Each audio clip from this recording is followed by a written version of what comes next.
So as you're probably aware, I have been, just while I get my second shot into this glass, I have been MIA from YouTube for a little bit, but we're back on the Coffee Thoughts bandwagon. And that's what this video here is going to partly explain why I haven't been posting any videos over the last little while, but also explain why, when I say I lied a little bit about the rehab vlog series being over, at the time I thought I was telling the truth, but in retrospect I actually probably was fibbing a little bit. The rehab series never really ended when I thought it did. Physically it did. I got back, I was able to train, able to perform, able to umpire, actually got all the way through much further than I thought in the season, which was fantastic, but it had some pretty significant ramifications, which again is why I've disappeared for a while from creating videos. So that's what we're going to talk about here. Overarching topic realistically is athlete burnout. I'm case study number one in this discussion. So I'm going to finish off making this one and then we'll sit down, we'll have a bit of a chat, get through our coffee thoughts today about the factors, my experience of burnout, because I think it's a really important one to talk about, especially for me, because I used that rehab vlog series as a way of sort of getting my thoughts out there, and it really, really helped. And I think stopping that process probably made a few things build up a little bit in terms of my mind. But that's also where I think a lot of athletes go through this, particularly endurance athletes. Like, we train a lot. In my environment, it's like my training load isn't anywhere near as high as someone who's training 24, 25, 30 hours a week, whatever it is for, say, an Ironman. I don't go out and do that much volume. But I face some other things in terms of scrutiny, criticism, pressure, and things like that in terms of the role that I play as an umpire. So there's some psychological factors at play there, but also coming back from an injury. Like, if you've come back from a pretty significant long-term injury, particularly when you weren't equipped with the skills to deal with it, I think that's the part that got me. It was my first major long-term injury. And so ultimately, that's where I probably fell apart a bit. So like I said, I'm going to quickly finish making this one, go sit on the couch, and let's have a bit of a chat about athlete burnout.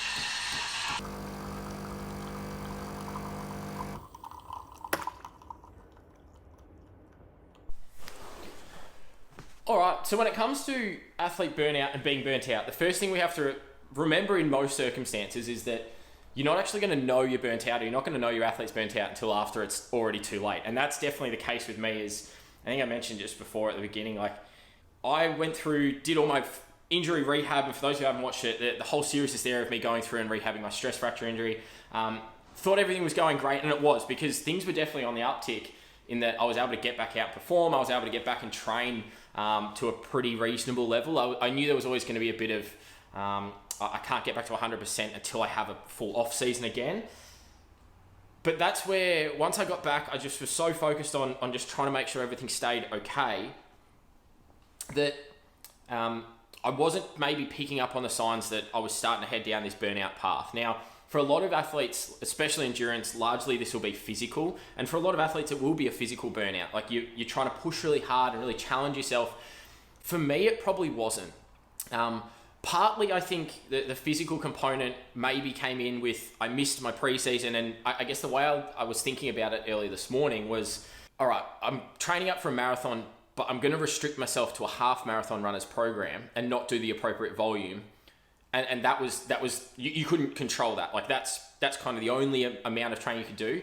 I somewhat feel that's the way I had to go about it from a physical perspective.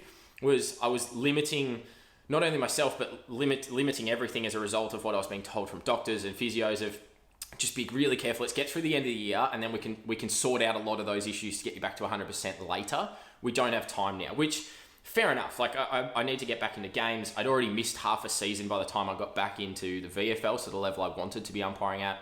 And particularly in this point in my career, it's like, this is a really impactful time for me to show myself, prove myself, to try and get promoted to the highest level. So from a physical perspective, I definitely knew I didn't have the physical preparation I needed to be able to consistently go out and do what I did. Which, that's where, from a load management perspective, I found training sessions really hard. I'd already lost a bucket load of fitness. Obviously, if you followed that series, I got injured, but then as I was coming back, I got COVID, like, second running session back. I was pulling up from sessions absolutely exhausted. I was pulling up from games absolutely exhausted. I was just hanging on physically. Like, that side of things, I think I handled really well. I mean, I got all the way through. I ended up doing a final, which was fantastic. I didn't think off half a season I could make it that far. But I think the psychological side of things, and from a burnout perspective, burnout isn't just physical. It is largely that psychological component. And these these aspects combining together to give us that overall burnout. And what I've got on my laptop here, and I might actually throw it up on the screen, just some of the signs of athlete burnout that I probably didn't identify myself, but I think are really important to share because they're definitely things I experienced. And I think I can basically tick off every one of these as something that I've experienced in the last, particularly month and a half, possibly even longer, but I guess really reflecting now, really clearly recognizing through essentially August and the beginning of September, we're now almost October, that a lot of these symptoms were really starting to kick in, but I just didn't want to. For me, maybe it was myself trying to protect myself from falling into that, or not wanting to know that I was burnt out, maybe thinking it but not wanting to believe it. So a couple of these things that I guess are the obvious ones and maybe link more to the physical side are things like being constantly tired. I felt like I was battling really hard physically in training sessions, and always like redlining is a good way to put it. It's like I was giving absolutely 100% all the time, not because I wanted to or was trying to challenge myself. It was because I needed to just to keep up. And I was coming away from that constantly tired. Like I was going into work feeling exhausted. I was going into training sessions feeling exhausted. I was going into games feeling exhausted before I even got there. And then some of the things around that, like exaggeration of physical symptoms. I'm actually still feeling a bit of this now. I trained, I went and did a gym session on Monday, did a running session yesterday, and I didn't do a lot in the gym. I just went back real basic and just tried to change things up to try and get some interesting, or like make it a bit more fun for myself. And I didn't pull up excessively sore, but then I went running yesterday and I was legs were just killing me. And I wasn't even running that quick or pushing that hard. It was a deliberate deload week this week. Like the exaggerations of those physical symptoms, and I was feeling that in game. Back end of games when I was getting tired, like I was gritting it out and just really trying to hammer myself. And I coming back to my point on half marathon prep for a marathon, I probably felt more regularly like the last 4Ks of a marathon when you've blown up, when you're just battling really hard. That's probably what I felt on really regular occasions, even when I wasn't, like physically I shouldn't have been that fatigued. I'd only run a couple of Ks in the game, or partway through the second quarter before half time, but I was already feeling the effects of like I'd run for an hour and a half or 2 hours. It was really difficult to sort of match. But then that plays on the psychological side of things. So some other things that I guess come as a stem from that, what that led into is like a bunch of different psychological aspects. Because I was constantly tired, I was having some interrupted sleep for a period there as a result. So that led to things like negative attitudes. There were definitely training nights and training sessions I just didn't want to be there.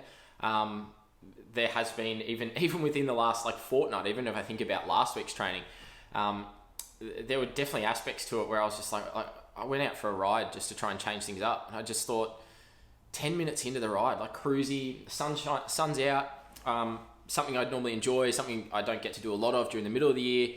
And I just thought, why am I out here, right? Like, why am I doing this first thing in the morning?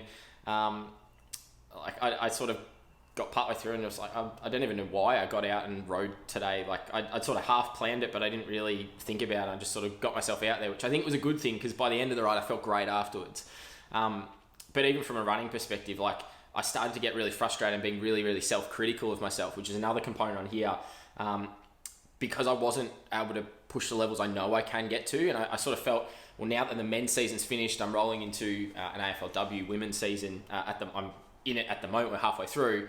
I sort of felt that's enough of a break for me to then feel recovered and refreshed enough that I should be starting to see myself get back to where I know I can, and jumping into training sessions still feeling excessively hard, my heart rate being up at like high 180s and 190s. I hadn't actually seen 190 beats per minute. I hit it 2 weeks ago. I hadn't seen it on my run for a good 18 months. I was busting it for not much pace. Like that was the thing. It's like I wasn't really pushing that hard. Like I was 8 out of 10 RPE type stuff. Instinctively, I became really critical of, well, why is this going on? Like, why is this all going wrong? And that's again that negative attitude that, and another factor. I'm just looking again here, like complaining about not seeing results. Like things didn't feel like they were getting much better. So I was kind of like, why am I still doing this? Which has really led to a lot of lacking motivation. Talk about another factor on here, like the mood swing aspect. Like sometimes I feel really, really good, and I'm like, yeah, let's jump out, let's get it all done, I'm really motivated to get a lot of work done and be productive and train and things like that. And then I've also had, in the last like month and a half, I've had days where I haven't had much going on at work, and to be honest, I went in, might test an athlete in the morning, didn't have much on the afternoon, or didn't have any scheduled athletes to come in the lab in the afternoon. I just come home and just sit on the couch here, and not do anything. Like I might put something on the TV, but like more often than not, I just end up sitting on the couch, just sort of blankly looking at my phone for hours until the day came closer to a close, where I'm like, okay, I have to go get dinner now. That's all of those things, and like psychological factors, but you can see how they sort of snowball, where it's like I was physically struggling a bit, that played into feeling tired. All of these things sort of link together, and I think it's fitting that the graphic that I'm sort of referring to here, all little images are like cogs. They all link together and they integrated. Like being tired is going to influence your mood, and that's going to influence your enjoyment aspect, and it's going to influence the motivation side of things. It's going to influence how sore you are, and how well you recover or how not well you recover. All of these things are linked together, but again, as I said at the beginning, like some of these you're not going to notice until you're already into it, and that's why it's really important to make sure you sort of check in on yourself and regularly check in. And that's what I've definitely been doing the last couple of weeks, which is sort of look through some of these factors and go, right, well, if I'm feeling like I don't really want to get out there, what's the bigger picture here? What is the important thing that I do today that is going to help me? And I go, well, long term, this training session has zero bearing. This individual session, this 45 minutes I'm about to go out and run or ride or whatever, has very, very little bearing on what happens 18 months from now or 12 months from now or next season. What it does have an influence on is, can I complete something today? Can I complete that run? If I complete that run, that's well and truly more than not doing anything. And that's a win. So I've started just to reframe some of those little things just to try and break through some of these, like the negative thought processes and things like that come with burnout, and try and just get myself back on track a little bit, which I think has helped. I guess a really clear sign that it's helped is that I've turned the phone back on, hit record, and I've started to do another video again, which I haven't done for a while, because it's one of those things that, like, making these videos isn't too demanding or too time consuming. I enjoy doing them. I love making the YouTube content, but it's one of those things that like all of this burnout stuff that I've talked about from an athletic and performance perspective, that's all very common.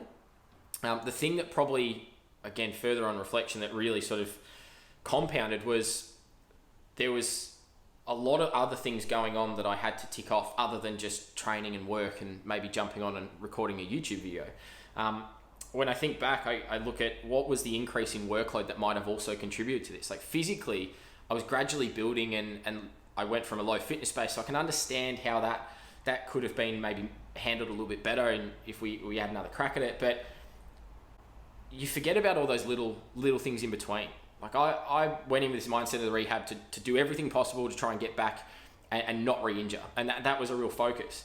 But what that meant was additional sessions in the week, jumping in the car, driving for 50 minutes through peak hour traffic through the city to get to the other side of town to see the physio that I wanted to see, because I knew that that physio was going to help me get a really good result. And that physio was going to provide me the treatment I needed to be able to get up and run the next day.